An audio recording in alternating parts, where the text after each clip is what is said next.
longest running martial arts, we don't have to say oldest. Okay, the longest running martial arts school is Doral Fitness and Self-Defense since 1998, 23 years, correct? Okay, multiple black belts, firearms instructor, author of Anta's Ageless Warrior Fitness book, video author Shaolin, correct? Physical conditioning and the art of fighting without fighting, anti-bullying, which is, as we know, very important. Honorably discharged United States Marine Corps Reserves Sergeant. Thank you for your service. South Florida bodybuilding 60 and over champion in 2017. National bodybuilding competitor in 2019, North American bodybuilding. Championship 60 and over runner-up. Fitness pioneer in Florida, and he's been featured in over 150 TV shows. And with that, let me present Mr.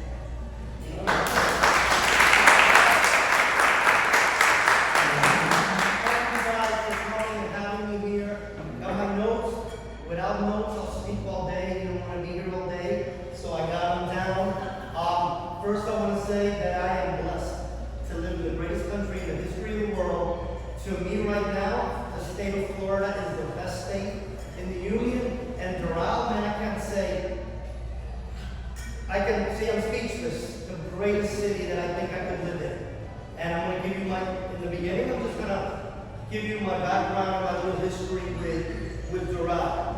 So, but first, before I even start, I want to thank Dina and Andrea. Thank you so much for having me here. It's an honor to be here.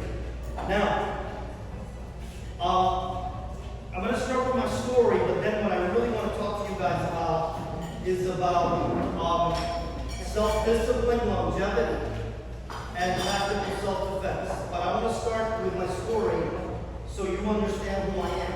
Because a lot of people kind of get it wrong, and you'll understand why I mean. They think that I was a certain way when I wasn't. Now,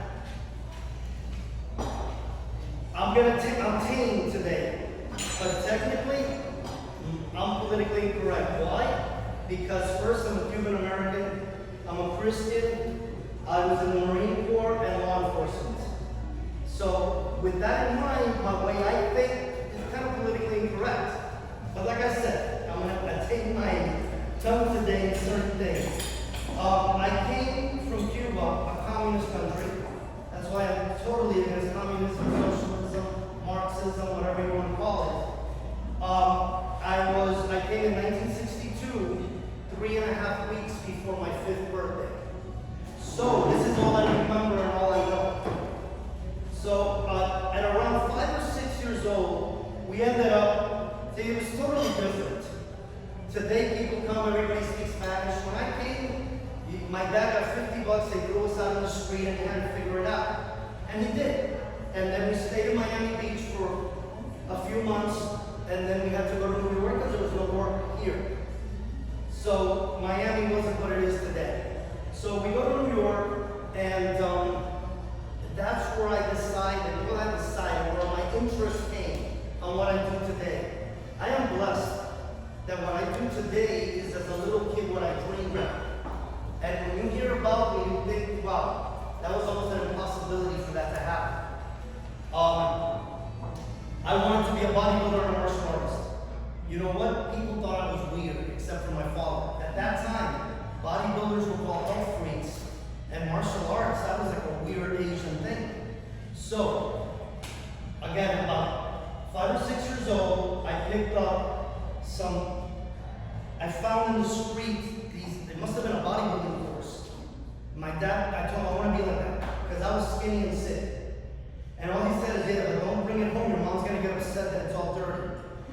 And then I'm watching, I still never found out. I think I was watching Tom and Jerry. I know that it was a mouse that's in a martial arts gi flipping the cat.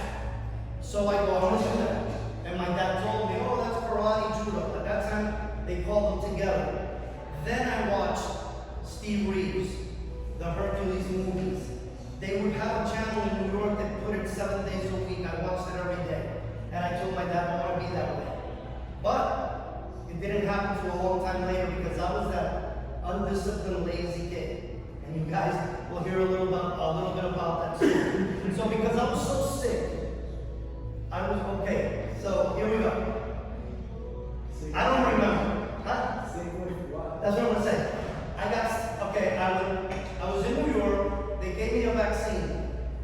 I ended up in the hospital. They told me I couldn't take any more vaccines. That I've never had, by the way, taken a vaccine since I was a little kid. They told me that most likely I was allergic to penicillin, aspirin, and anything with chicken embryo, but not to take anything. And I was, believe it or not, most people won't even believe this, I was allergic to cold weather. I would rash out and get sick. So my dad was doing good in New York. He had 3 jobs. What I used to complain as a kid about my dad is what I admire today.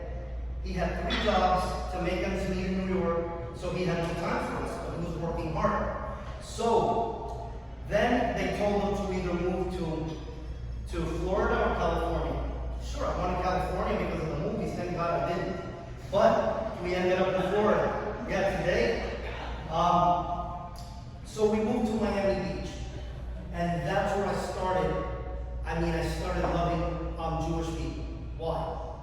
Because all my friends were Jewish, and they would take me everywhere. My dad was working, my mom was working, and they would take me everywhere, and I got a very, very good relationship with them.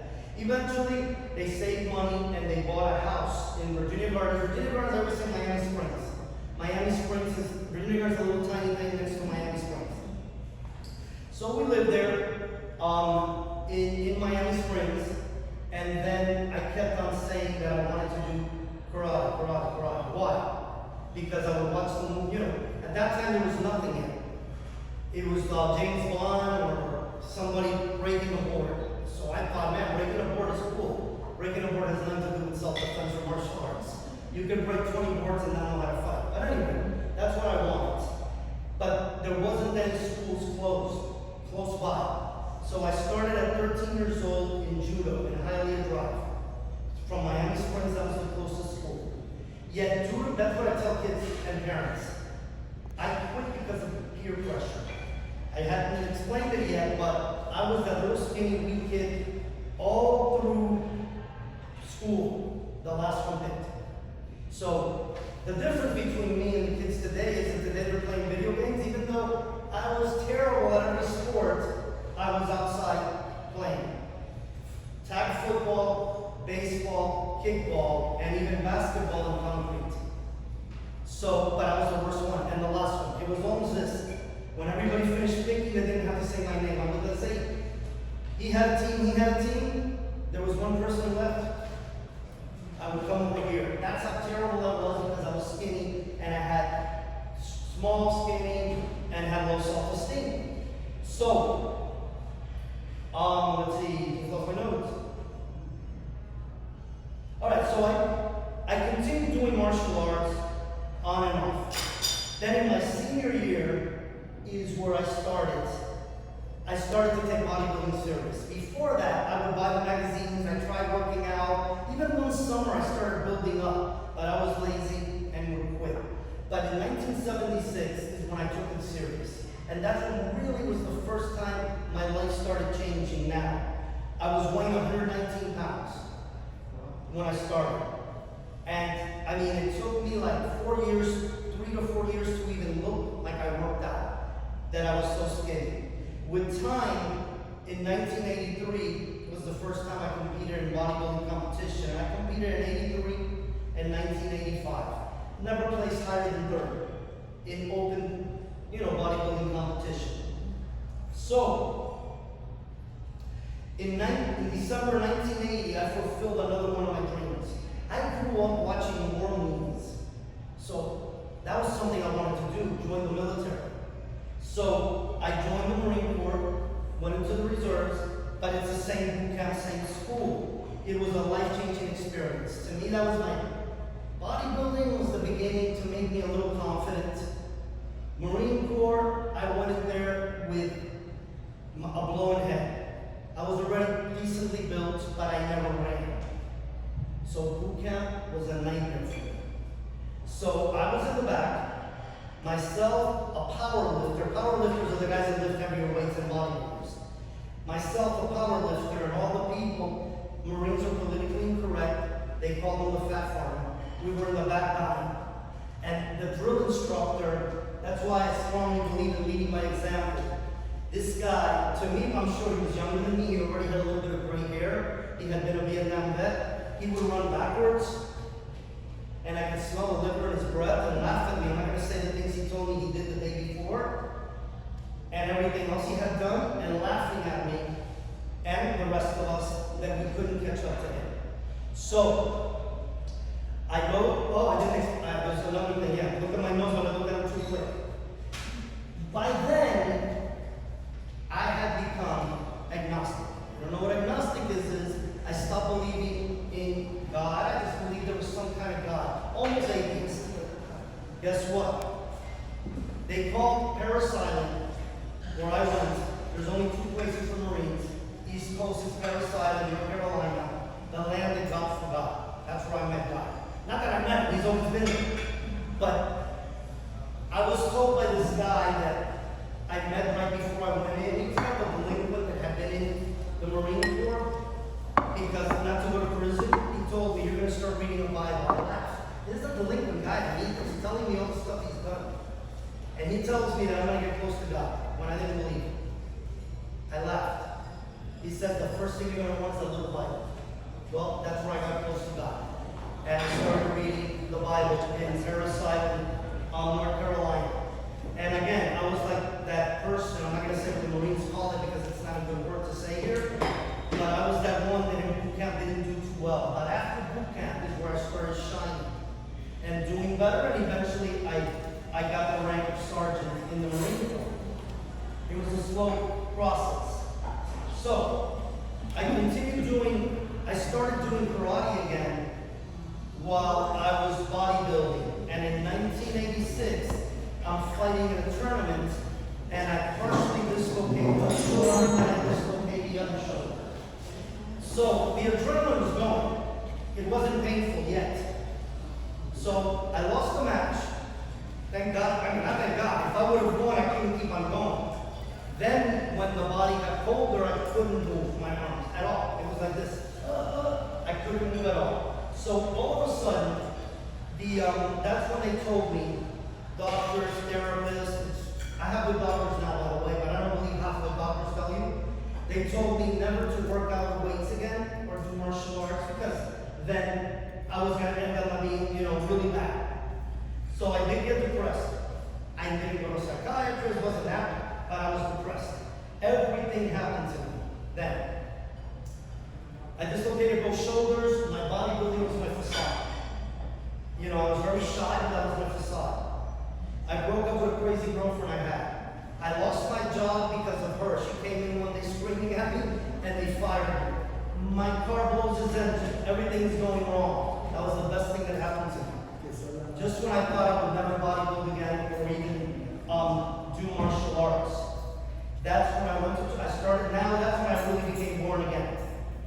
That I went to church and I go, man, I want my life to change. Even though I wasn't a delinquent, I didn't do drugs.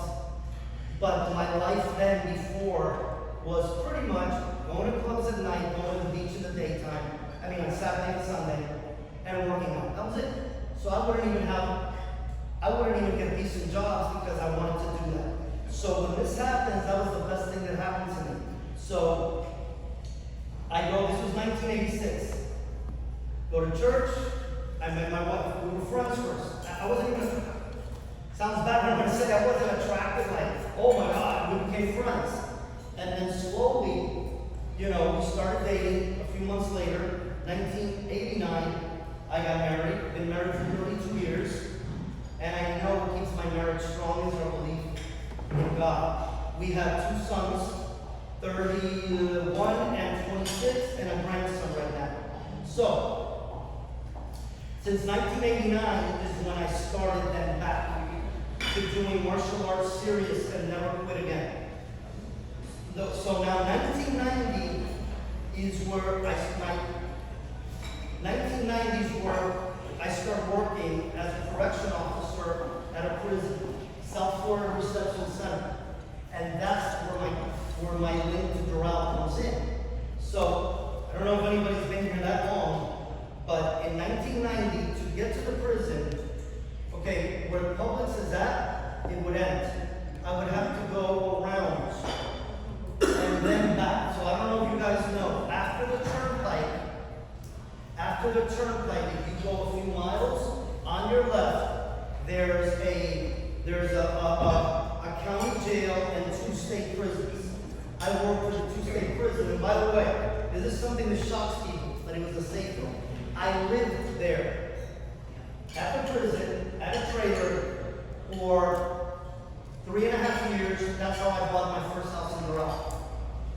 Because I was pretty much rent-free working there. And that's where my Doral started developing more. And let's see, give me a second, because I want to get the right thing. So Doral started developing more, they opened it up. And by the way, those of you that might have been there, if you remember, right before the Publix, the shopping center before, it was like an equestrian day. That they horses would jump. So you were there not long? I know the story. Oh, okay, all right. So that's what it was. So I started working at the prison.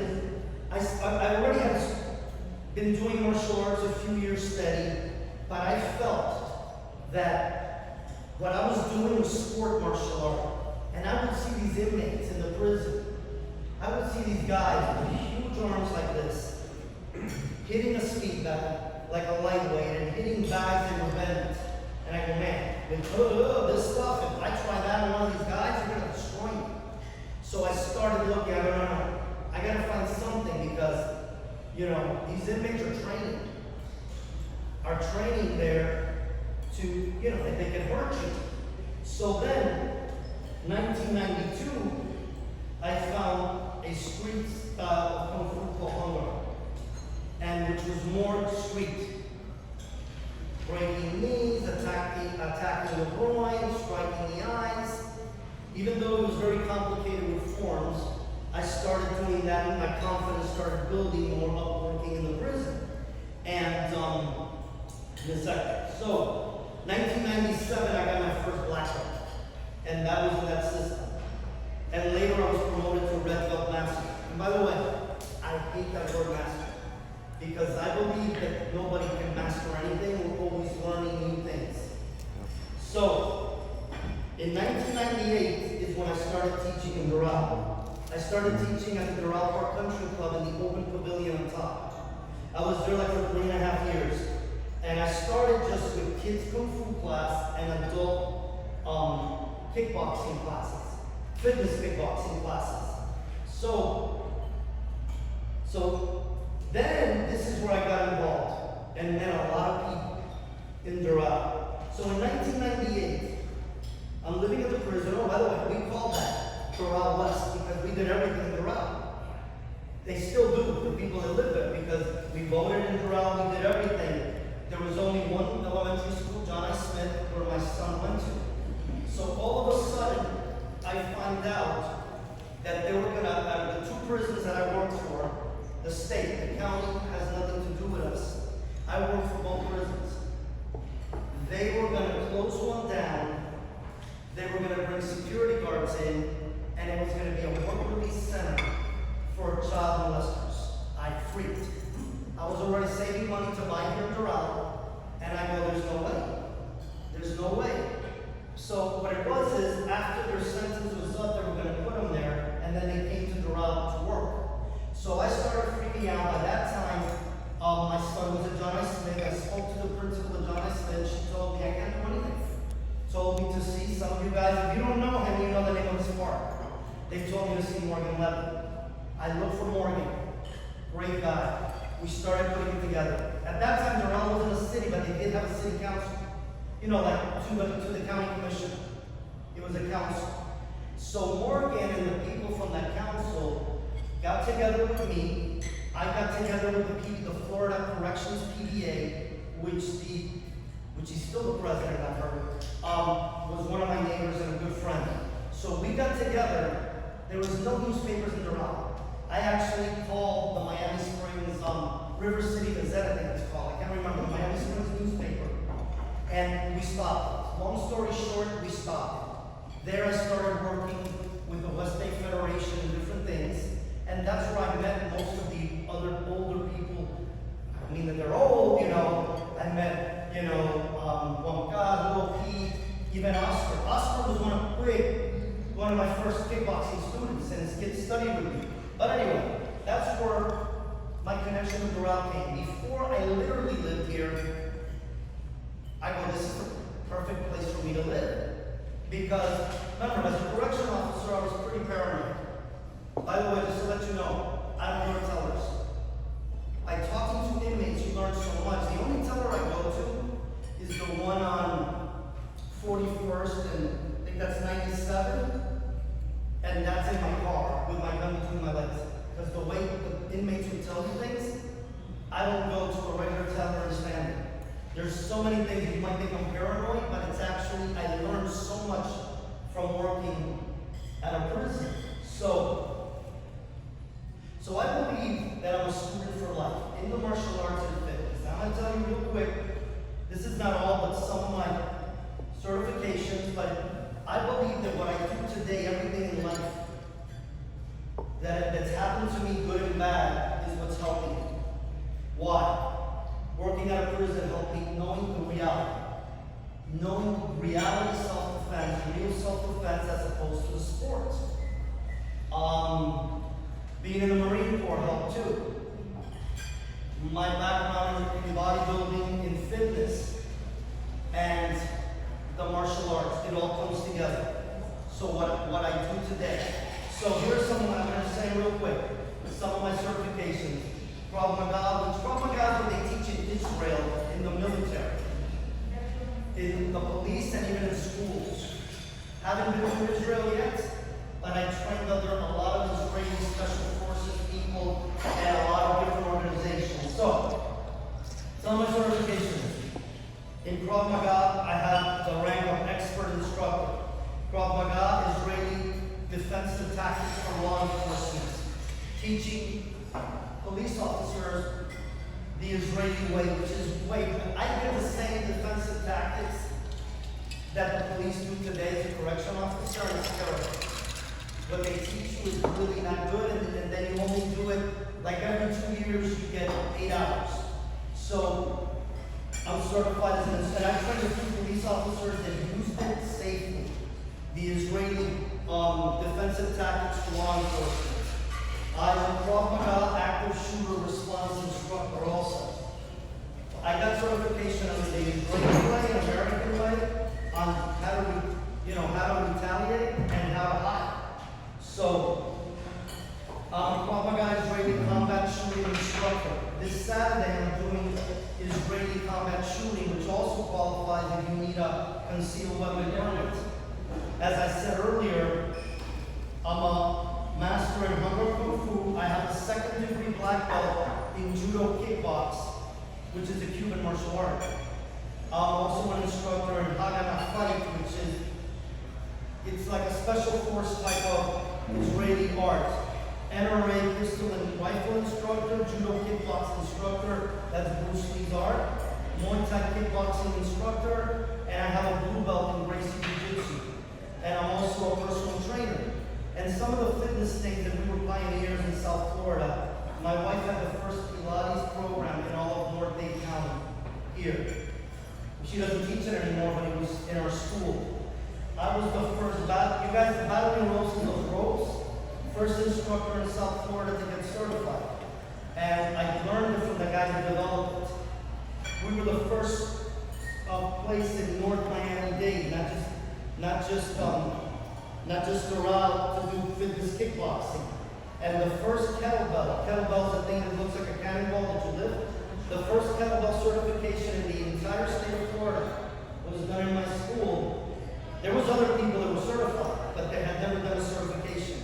And I started the first group class in Miami-Dade. And Indian clubs, that's like old 19th century training that they look like bowling pins. I was the first instructor in South Florida. So what I wanted to talk to you guys about, self-discipline. Okay, self-discipline is super important. Now, believe me when I tell you this, it's not that I'm trying to be humble or whatever. I have no discipline. I have no self-discipline. And as a kid, I didn't have it. So with time, I developed it and then I figured out why. So the strategies that I use to change my life and to become more disciplined, if you want to call it that, because I don't really think I'm that disciplined, is a lifestyle change. Okay, just like most people, comb their hair, brush their teeth in the morning, I have to work out with weights. Yeah, I have to work out. So the first thing I do is sometimes I do my curriculums and stuff on the computer, or it's different things, and then I go work out. But I have to work out. Like, not this week, the week before, I went out of town. So I didn't work out on Monday. I made it up on Saturday. I work out with weights 5 days a week. I have to do it.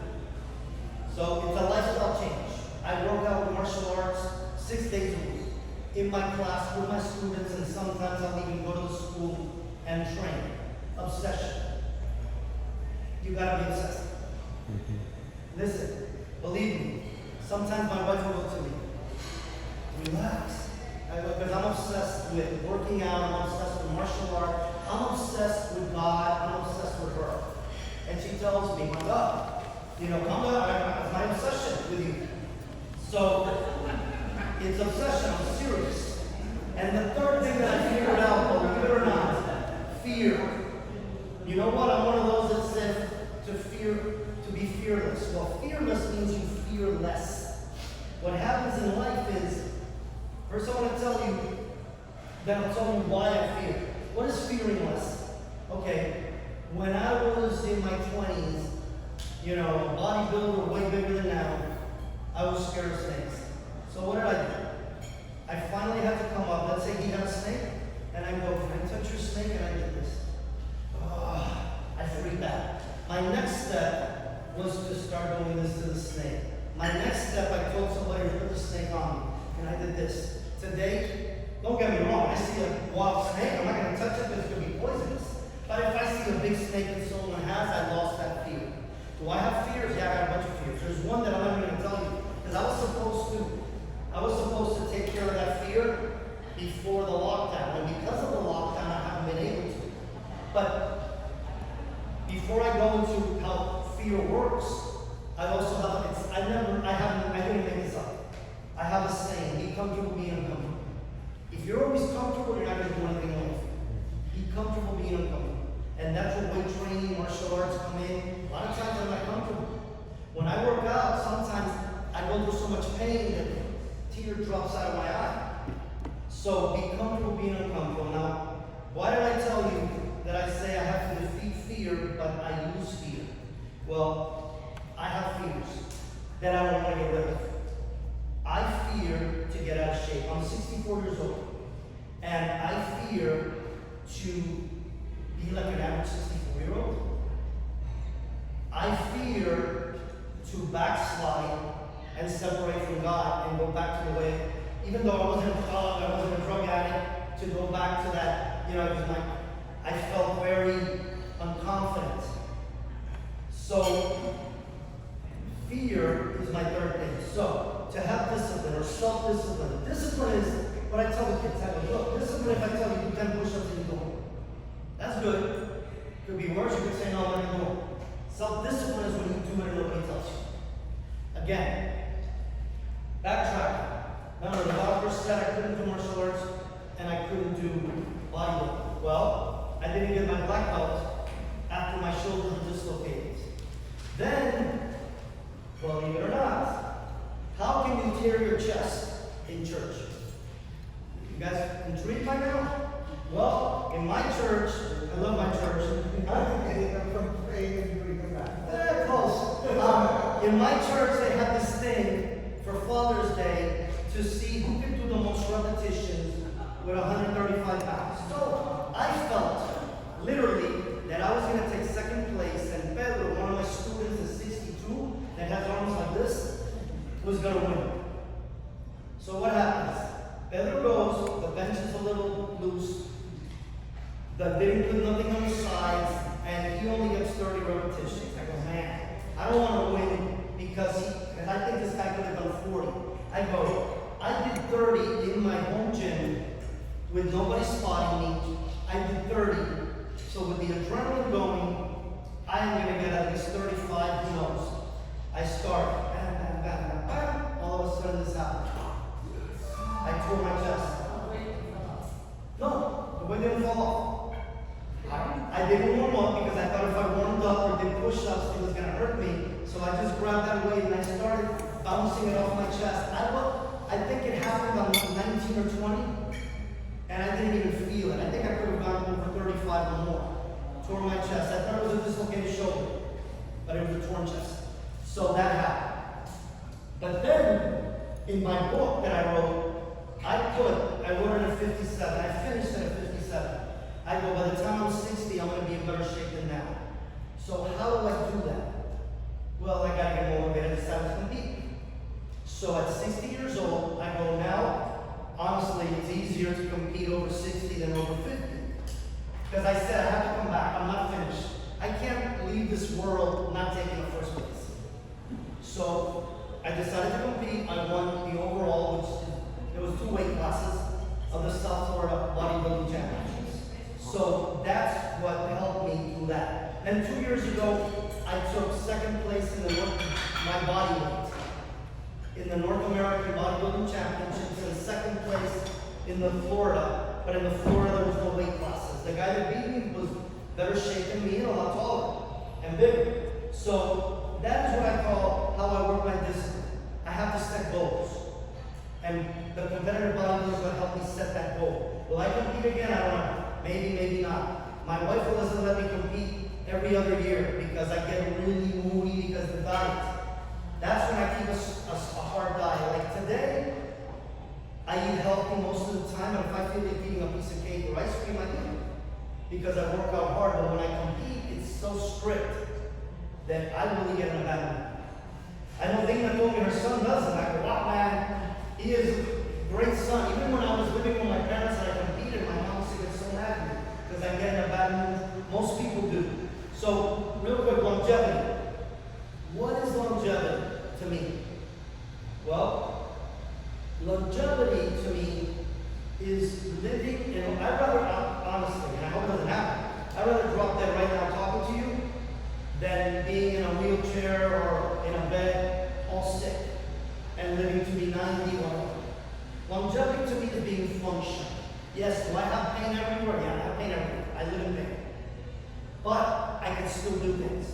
So longevity to me is how to live a long life, being able to do things. And here's where my idea of longevity is totally different than most people. First of all, you gotta eat healthy. I eat healthy 75% of the time, not 100%. Usually Monday through Friday, I eat pretty healthy, usually. And on the weekend, I don't. There's sometimes where I eat healthy on the weekend, there's sometimes that I might break what I'm eating on another day. To me, right now, is bodybuilding. Since I have so many injuries, like kettlebell training and other things like that are more functional, hurts my body. So lifting weights, like if my back is hurting, I'll do a machine. So that, but here's where the other things come in. Martial arts. Tactical martial arts or self-defense. Why? Because what if I'm walking down the street? I can get beat up like anybody else, but I have less of a chance because that's part of my world that I'm practicing. Somebody attacks me. You guys might have heard that poor guy. I say he's an old man, but I think he was my age or younger. That first of all, I wouldn't get out of my car. Somebody gets in an argument with me, I'm not gonna get out of my car. And I know I can defend myself. He got out of the car. This guy that was an actor from Mexico came out and punched him. He fell, hit his head, and died. Well, personally, I wouldn't get in my car. I get in an argument with someone, I keep on going. But if something happens, hopefully I can defend myself. Then comes the tactic. I practice fighting with a knife, fighting with a stick, shooting a gun, shooting a rifle. because all of it together is what's gonna keep me longer. Like some people have said, you do martial arts and you carry a gun. Yeah, the day that I can learn how to catch bullets with my teeth, then maybe I won't have to. But there's a time for everything for me. Yeah, I know. So, what's the other thing? The last two things I wanted to talk to you about real quick was tactical self-defense. Well, that's what I started talking about. When I worked in a prison, I figured out, not guys, all martial arts are good, especially for kids' discipline. But what works in the street is totally different. I love, to me, man, you're old enough, you remember, John Club, I'm done, man. Nice body splits. You can't do a split in a fight. You can't do jump kicks or kick someone in the head in a fight. I mean, if somebody was stupid enough to try to kick me in the head, that's like, you know, like I always say, I'd rather fight Mr. 10th-degree black belt in a traditional martial art than a little skinny, drugged-out street thug that has survived knife fights, that's been in prison. Because, you know, he knows how to survive. So tactical self-defense is one of the things we do in Krav Maga, which was what I explained earlier when they teach in Israel in the military. And like I said, I do concealed weapon. The certificate you need to get the concealed weapon permit, and I do Israeli tactical shooting, which is different than just shooting a target, which this Saturday we're doing. I think I only got 2 spots left, but doing that. Now, the last thing I wanted to bring up was kids. My kids program. To me, that is really my greatest accomplishment. To me, like, sometimes I'm walking somewhere and a kid will come up to me, sometimes I don't even recognize him, and will quote to me something I said 20 years ago. I've had someone tell me, man, when I went to college, I would tell them things like you told me, winners never quit, quitters never win, and you know, stuff like that. And 3 rules of concentration, how to focus better, focus your eyes, focus your mind, focus your body. You know, 7 magical words, yes sir, no sir, yes ma'am, no ma'am, please, thank you, you're welcome. One of my pet peeves is when I say to someone, thank you, and they go, no problem. Well, the correct way is you're welcome. When I hear the word problem, it sounds bad. So, I just had one of my students come ask me to write him a letter, and he got in to West Point. Man, to me that's like, wow. I told him, I was in the Marine Corps, but that's West Point. That's it. That's all these years of going to college, getting inspected, and living military life. This is like American history. The greatest generals in our country came from West Point. And he said that if he wouldn't have gone through my training, I'm not going to say what he said one of the first days that he started, that he asked something and how I answered. And he goes to me, I've already been through boot camp training under you. I go, not really, you'll see, but at least I help you. You know, with some of the things he did. The kid is a great athlete, and he says the 30-minute horse dance that I had him do this was the hardest thing he's done in his. I had to do an hour to get my black belt. I don't even do it anymore, by the way. Because honestly, people are getting so weak now that they couldn't even do it. But one of the things that we teach them is, well, first let me say, when years ago, 10, maybe even 8 years ago, most parents would bring me their kids for these reasons. They were being bullied, they were out of shape, because I've always believed in physical conditioning, or they felt they needed to be more respectful. Well, today the #1 reason is focus. I actually took a course and I incorporated to the martial arts called indoctrinated. And that's not even a real word I found out, but that's what it's called, to become indistractable. And by the way, why can I teach that good? Because I have ADD. I was the kid, again, not just that I was a bad athlete, but they got bad grades, and I wanted to get good grades. I just couldn't focus. So, you know, martial arts and all the stuff that I do has helped me with my focus, but I still have the ADD. And that's the things that I want to work with kids. And most of the kids that are coming in today, especially after the lockdown, that they were at home doing nothing, is because they're very, very distracted. So, I want to thank you guys for being here. If anybody has any questions, because I just wanted to read everything real quick, on anything that I said, I'm going want to stay here for a little bit longer, you just ask me any questions